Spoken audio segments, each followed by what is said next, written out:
Constantly mind has been dealing with all these petty things.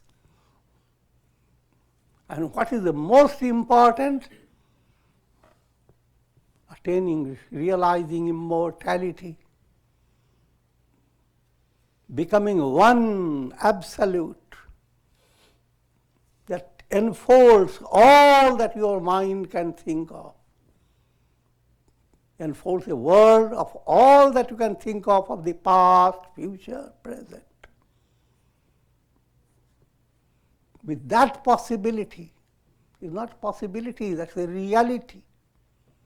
That's the destiny of your soul, whether you like it or not.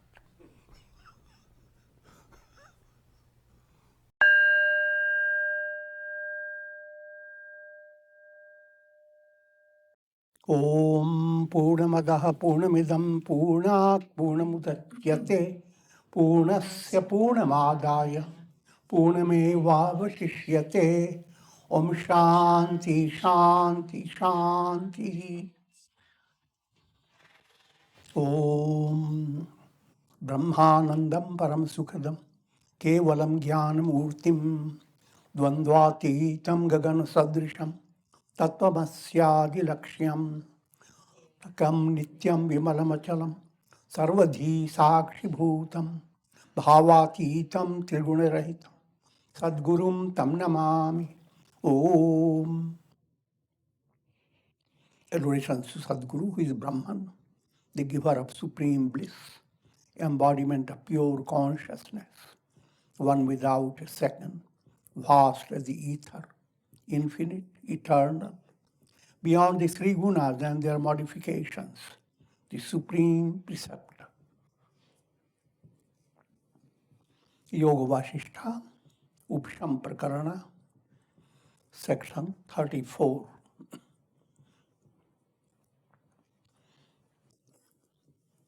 Great devotee Prahalada continues to practice reflection, a process of allowing the mind to become so settled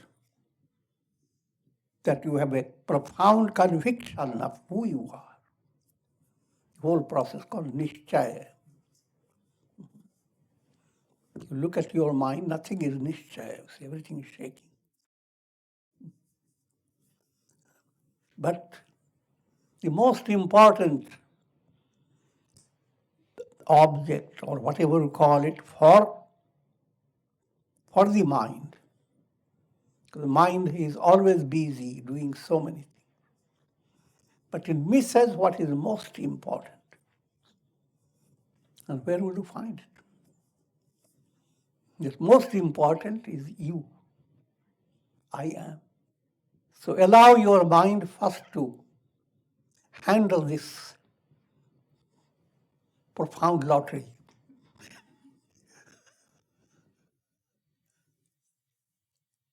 You are the winner of treasure, treasure beyond measure. You have won it. See, perfectly sure. What I'm leading to make you understand. That's the Upanishadic truth. 𝐴𝐻𝑒𝑚 𝐷𝑢𝑘ℎ𝐚. All religions have the same echo. I am that. This I am in you is the absolute, containing the entire universe of past, present, and future, and dumping them all. Allegorically, the sun creates a vast universe of illuminations, and day by day dumps them. Next day, another vast. So the creation and Brahman have the same relation. The creation is illuminations of Brahman, brought about through Maya, illusion. For whom it is real? For the conditioned mind. It is not real for the enlightened mind. For enlightened mind, Brahman alone is. Our conditioned mind, Brahman is, but also the all illumination. Illumination look better than Brahman. Illumination look more entertaining than the sun up there. Just glows all, blinding your eyes.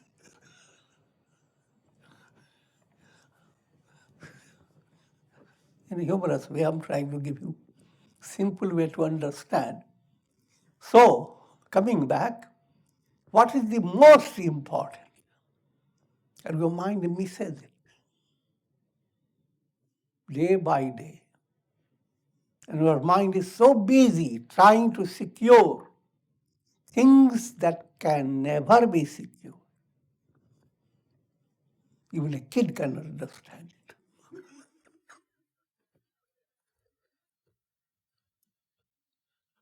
And all our grown-up kids,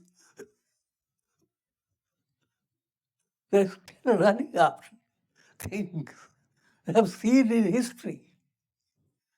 Great, powerful kings owning so much, and they ultimately depart, taking nothing.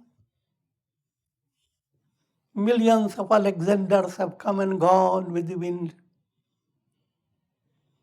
And yet the mind is so engrossed in securing this world or any part of the world, or at least your money in the bank.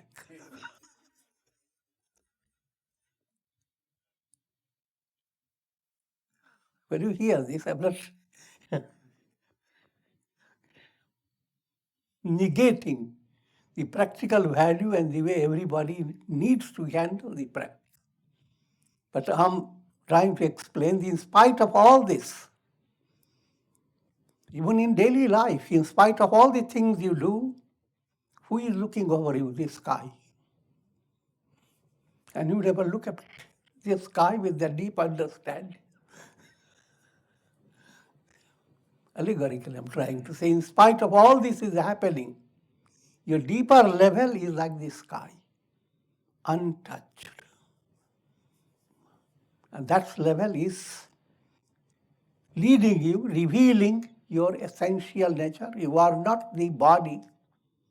You are not also the individual soul that incarnates. You are that Brahman, the Absolute. All reflected suns have their different stories to tell. But every reflected sun essentially is the sun. And though you count countless reflected suns, the reality is only one sun.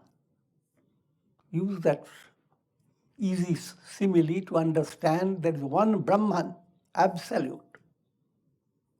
Through every conditioned mind, countless minds, that Brahman has become, appears like reflected Brahman, that's Jiva, soul within you.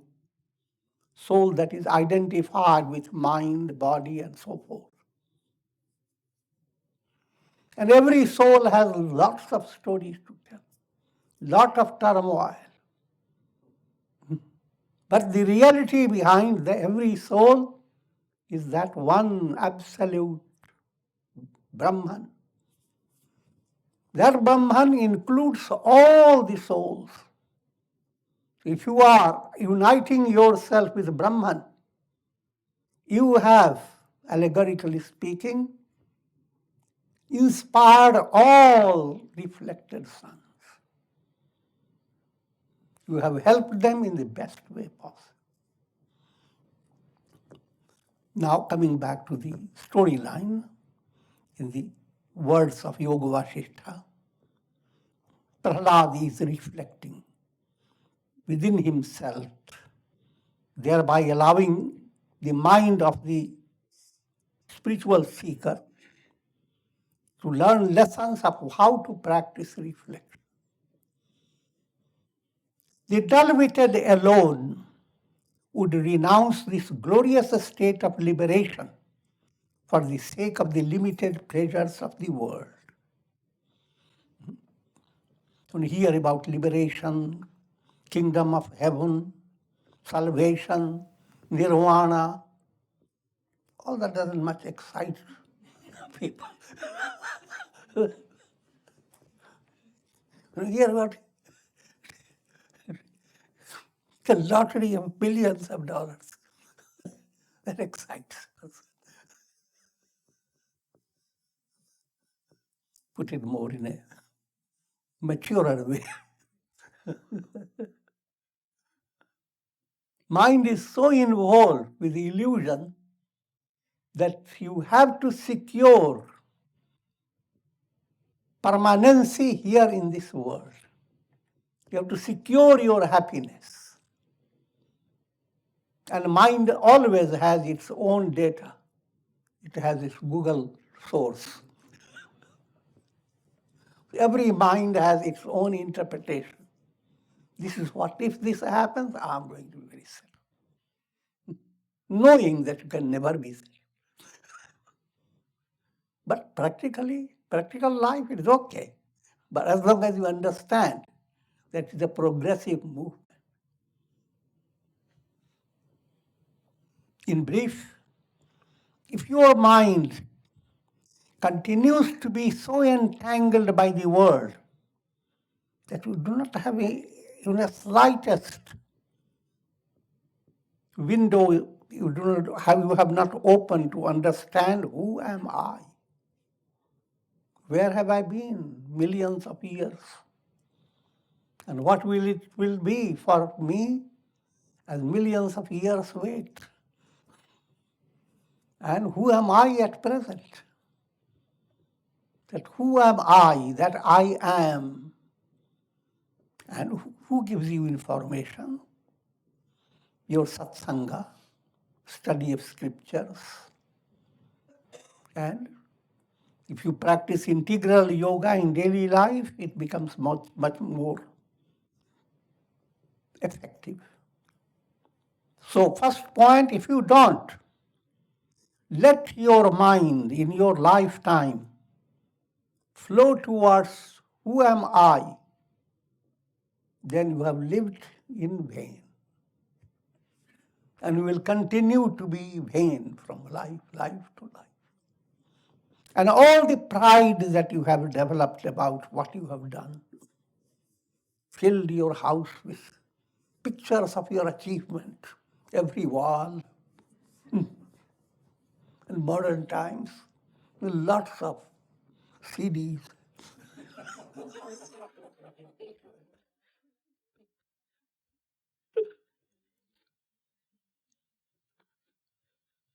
Oh, all that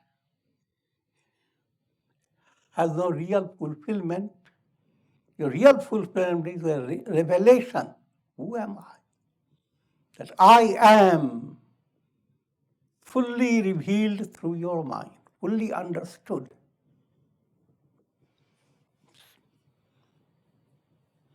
All else is perishable, no matter how much enjoyable may be. They're all perishable. So therefore, if you do not become eager, you do not develop aspiration for self-realization, then you are a Dalvit. In Vasistha's words, rather in words of Prahalada, they are like camels who turn away from tender flowers to feed on thorny bushes. Make a camel a pet.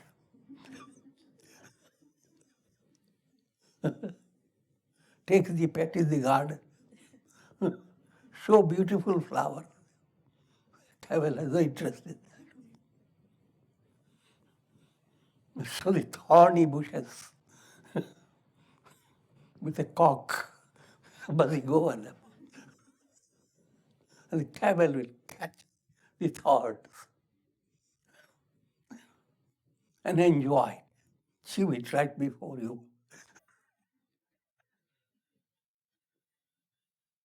And you know where to instruct the camel.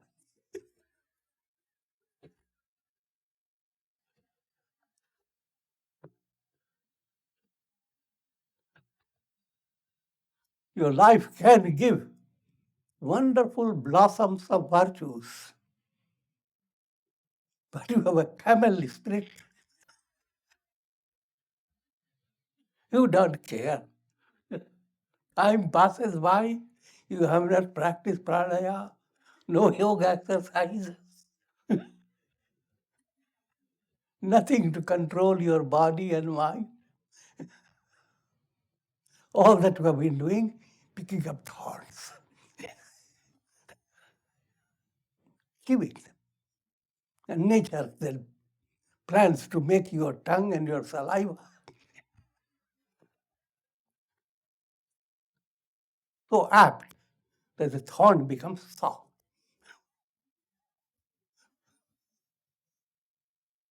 Then what do you get? You have to carry big burden. Camels have to. And you go on carrying it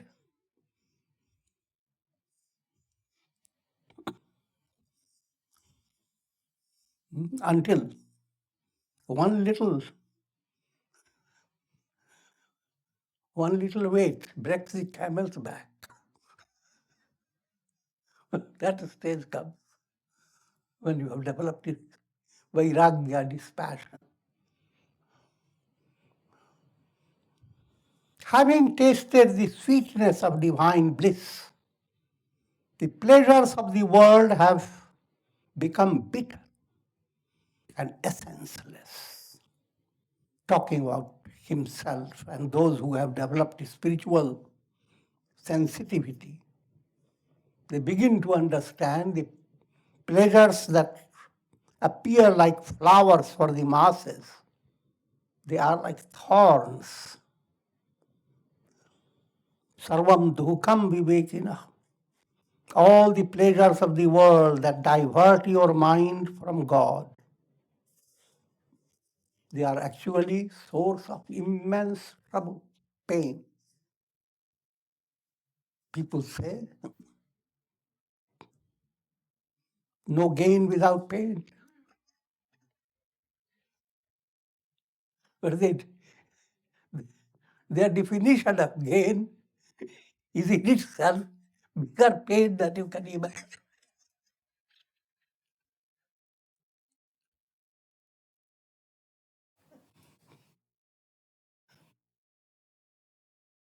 So suffering pain in order to gain which is not a gain. And do it again and again.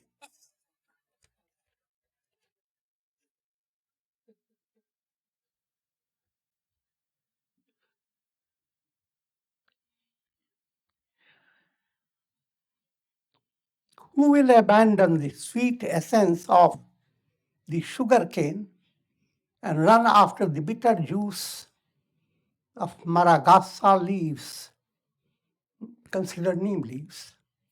Of course, if you are Ayurvedic, you will like it.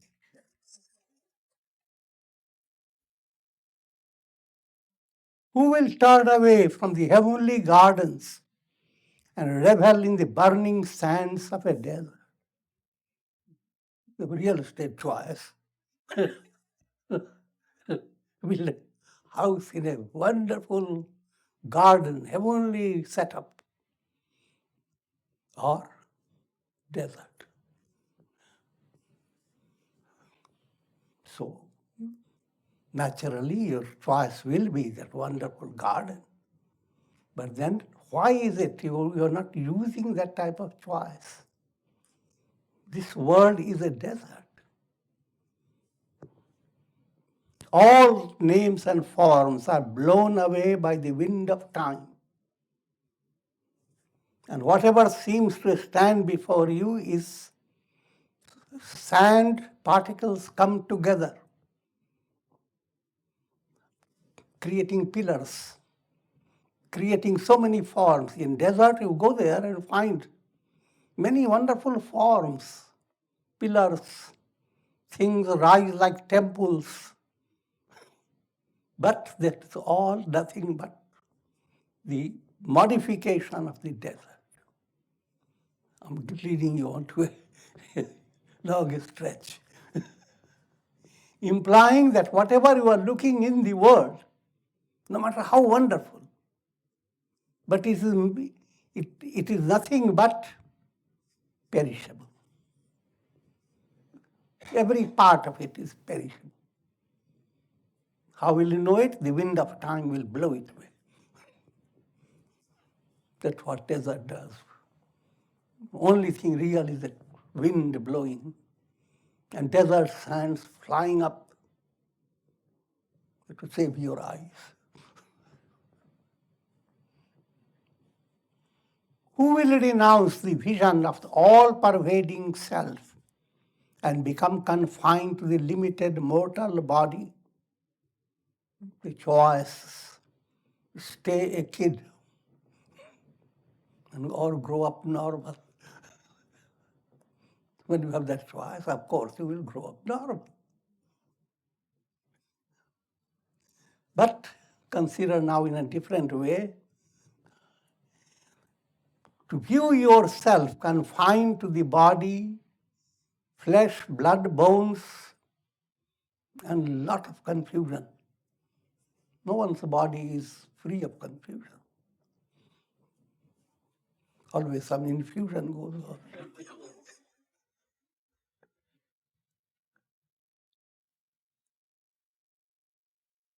So to stay permanently with the body or to emerge out of it and realize I am that, I am all that is. I am Brahman. I am Satchidananda, existence, knowledge, bliss, absolute. Being identified with the body is just like cornered in a vast palace. A little mouse has been cornered in a little corner of the house. It has no ability to enjoy all the palace. Every individual led by karma has become a little rat.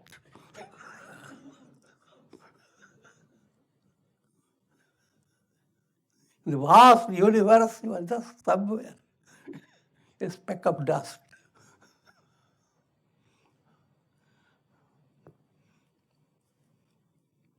When the higher news is brought to you, then how can you stay the way you are?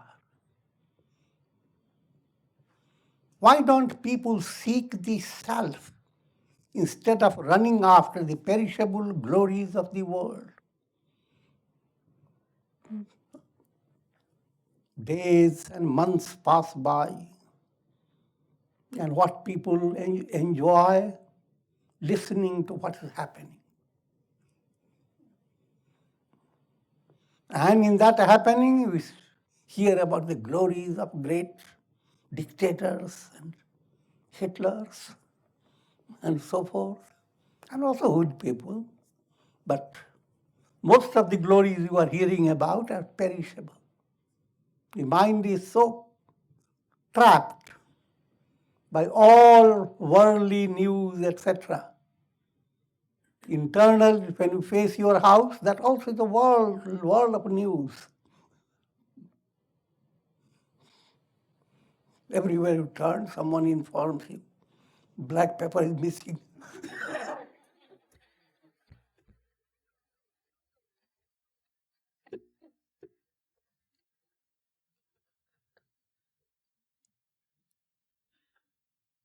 I'm joking, but you have to understand. Fill the gap by your imagination.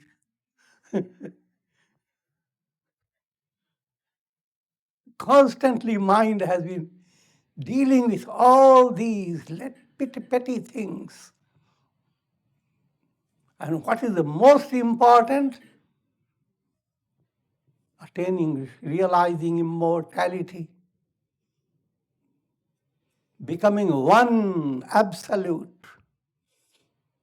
that enfolds all that your mind can think of. Enfolds a world of all that you can think of the past, future, present. With that possibility, it's not possibility, that's a reality. That's the destiny of your soul. whether you like it or not.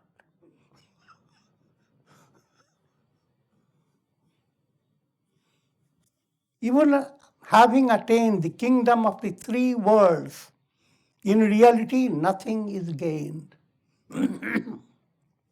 Whenever they talk about kingdom of three worlds, people generally have their imagination. The one world is Earth planet, another world somewhere in other higher planets, another world somewhere in the Milky Way, but there's nothing to do with it. Three worlds are the world that you experience through your senses, practical reality. Second world is the world you experience through your sentiments, feelings. Thirdly, the world you experience through your understanding. So these are the three worlds you are always living in. And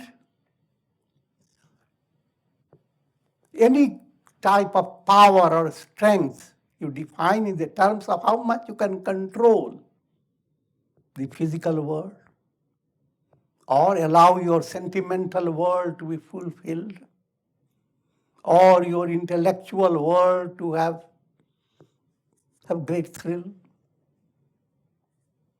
So everyone has three worlds, three lokas. In spite of all the lokas, you are a loco.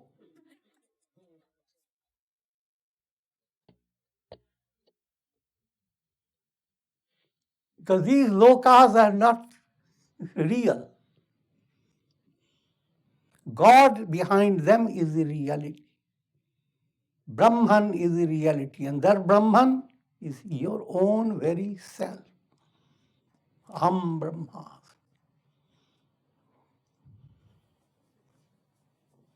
So even if you attain all that you can attain in the physical world, in the world of your sentiments, in the world of your intellectual understanding, you may attain all, but actually have gained nothing. In your dream, you suddenly become a big emperor. And hardly your lordship is being celebrated. You wait.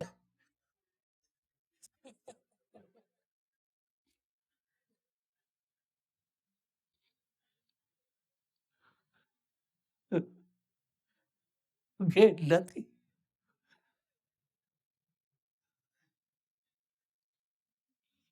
It is the power of the self that expresses as a luminosity among the luminous objects. Now, coming to more practical way, this teaching is given that then how can you attain that your own essential nature? Allow your mind not to take things as they are. Use a penetrating vision. It's the glory of God, God's presence, that makes water such a part of your life. Without water, nobody can live. Water doesn't know it.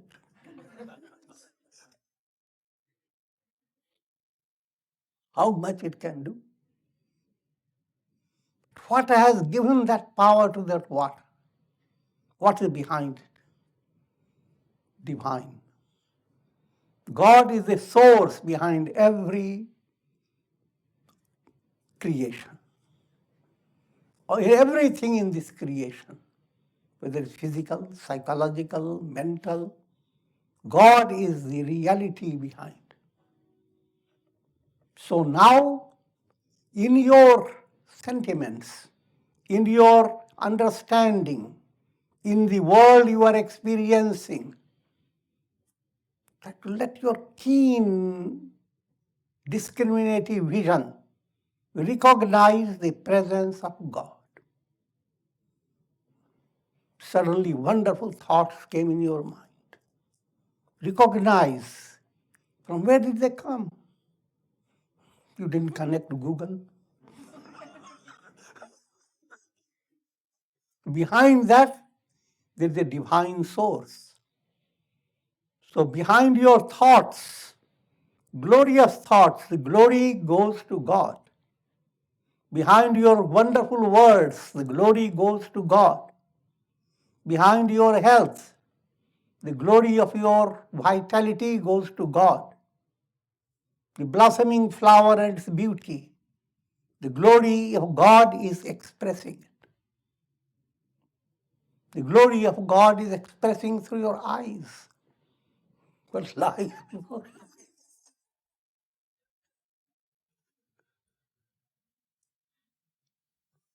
Every part of your body is singing the praise of God. I stretched it too much, but the more practical point that is, wherever you find something inspiring, try to understand, turn your mind to God. And therefore, the world around you becomes a powerful satsanga. Because you develop a spiritual sensitivity. Consider the lilies of the field. How do they grow? See, Jesus was not talking about all the politics of his time. But one little lily inspired him.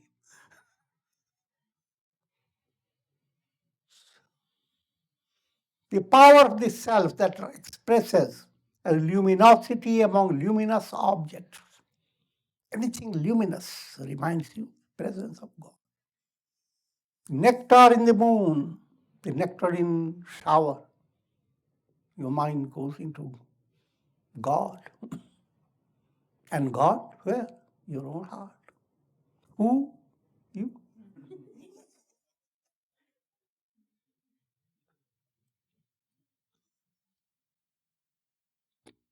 So I am shining through the moon. I am surging as ocean. I am blowing in the wind. That I am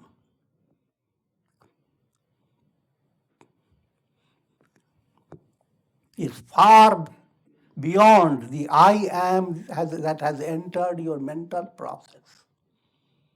That I am that you use day by day is the shoes of this big I am.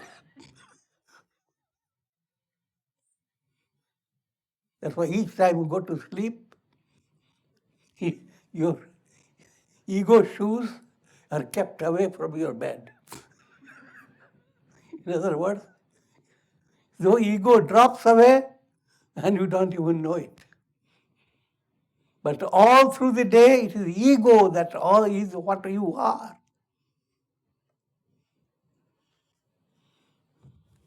And turning to Sagun Brahman, omniscience in Lord Shiva, victory in Lord Vishnu, and various powers in various gods. All these godly glories that you hear from the scriptures. Behind them all, whose glory is shining through Indra, Vishnu, Brahma, Shiva, Brahman. And it is Brahman's glory is, look at the speed in your mind. All the characteristic qualities of elements, how each element performs tremendous functions.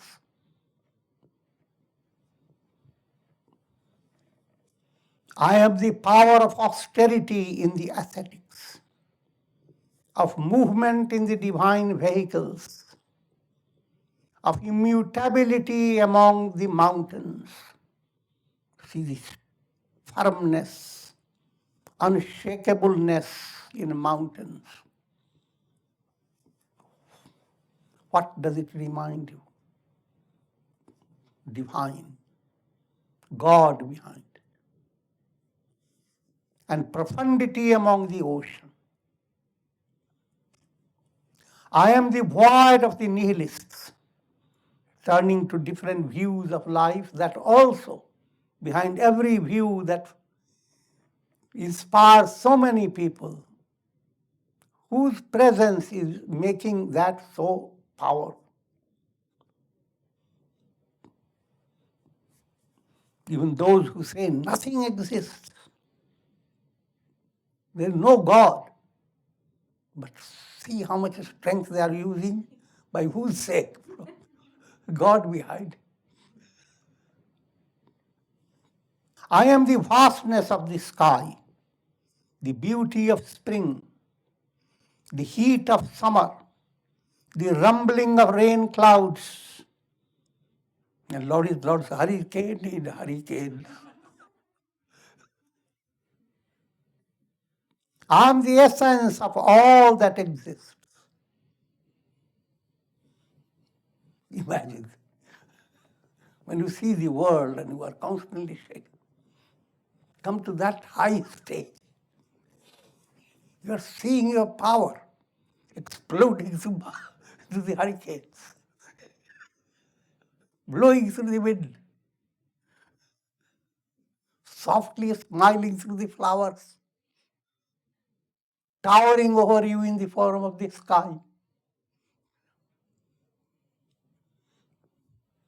shining in the form of the moon and the sun, and so forth. You are looking at yourself. Try to enjoy your own sights instead of going into your room and looking for your pictures.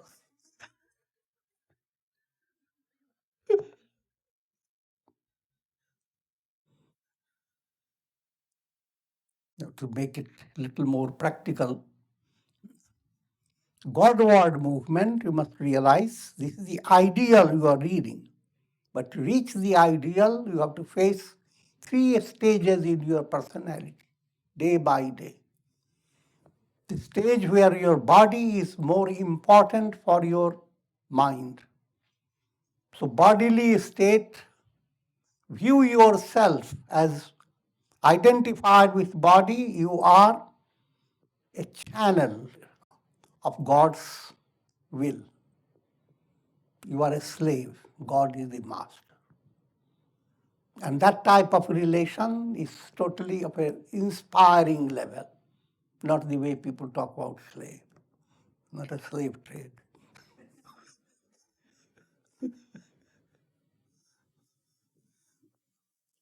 That God is protecting you, you are in the hand of God. So that aspect has to come when you deal with your body, with your practical realities. From your point of view, do everything that your common sense dictates. Your common sense says, in situations that you can't understand, go to those who are experts, who understand them. Handle your every situation with perfect precision. But while you are doing it, understand, behind all that, if you succeeded, you must realize God made the miracle through you. If you failed, deep down understand it's something that has hit you. But then you understand also, thank God, I was going to do something wrong. Something wrong was going to happen. And God is giving me a hit. All this doesn't happen immediately. You have to go on keeping in your heart how to view adverse situations.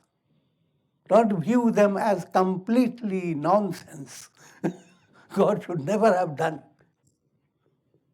But you must realize it is through adverse situations you have discovered inner strength. And by repeated adverse situations, when you hear about the world cannot give you happiness, you can understand it. If you didn't have that, you would understand.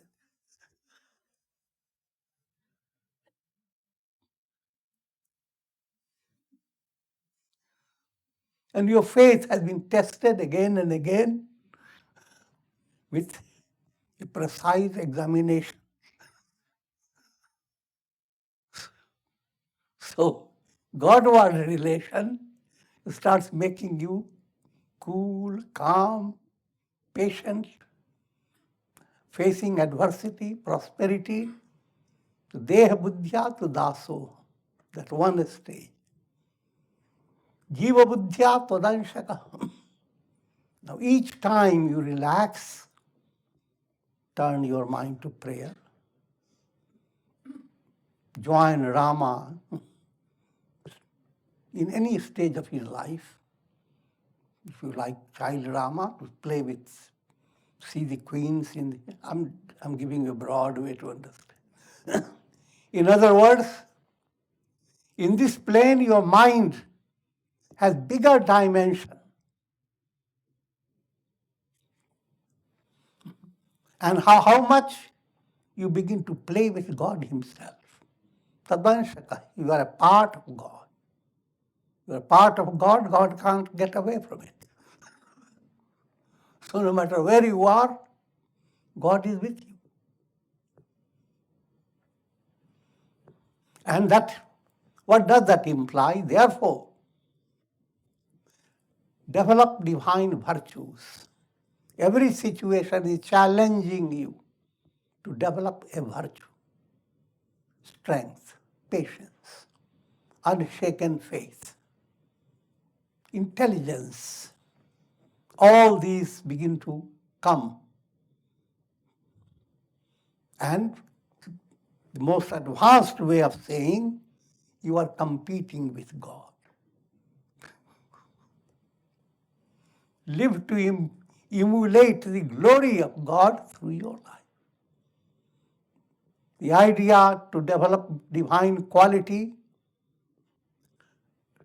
your mind should not say, I can't do that much. No. You are competing with, if God can have it, I will have it.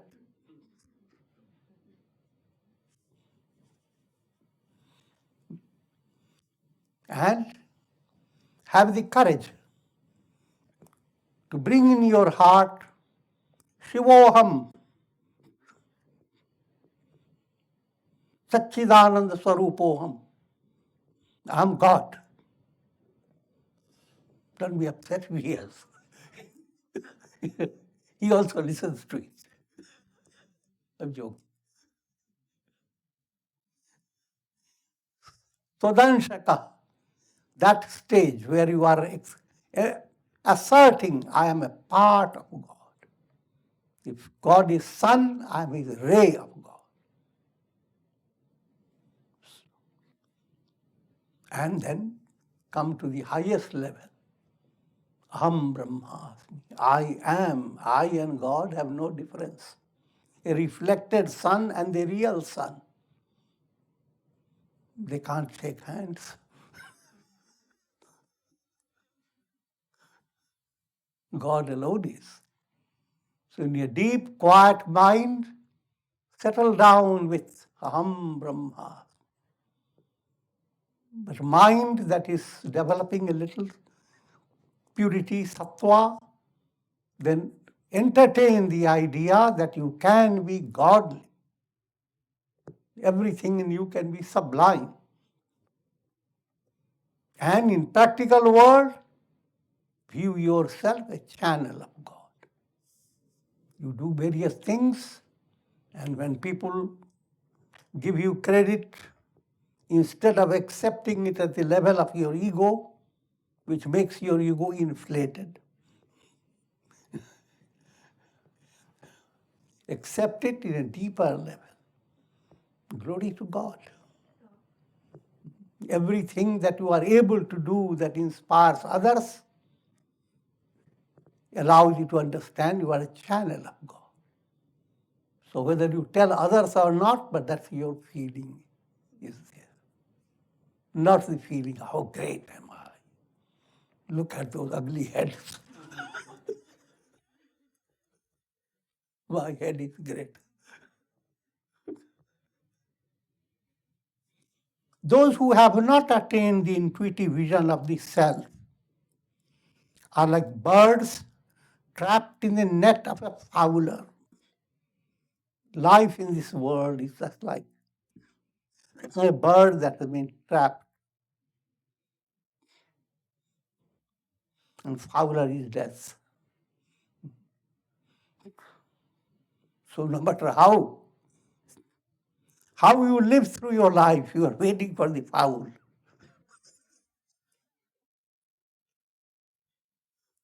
Fowler makes everything coming to an end.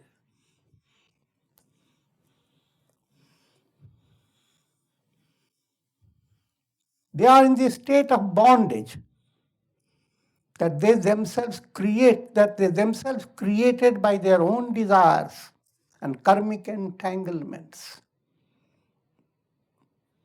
The same mind that could have given them good karmas, good conditions, not only that, the mind that could have led the soul to become liberated. That mind, the masses are constantly misusing the mind.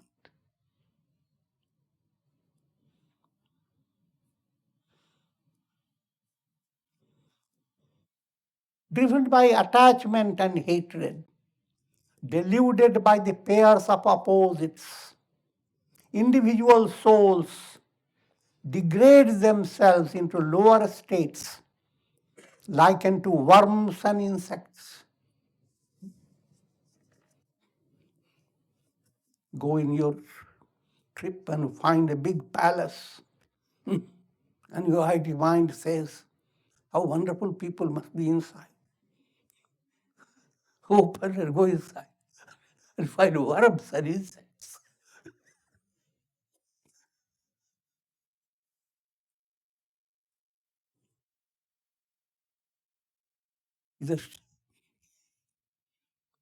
It's a nasty parable.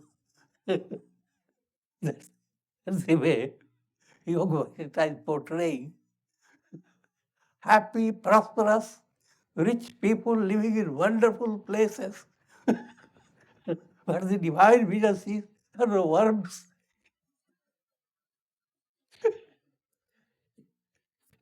They have no interest in attaining God realization. Such beautiful setup. And worms are enjoying it. Beautiful universe. And worms, countless worms.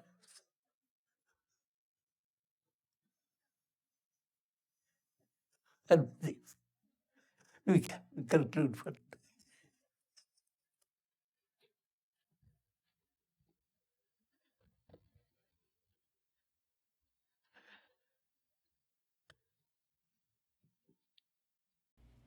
Om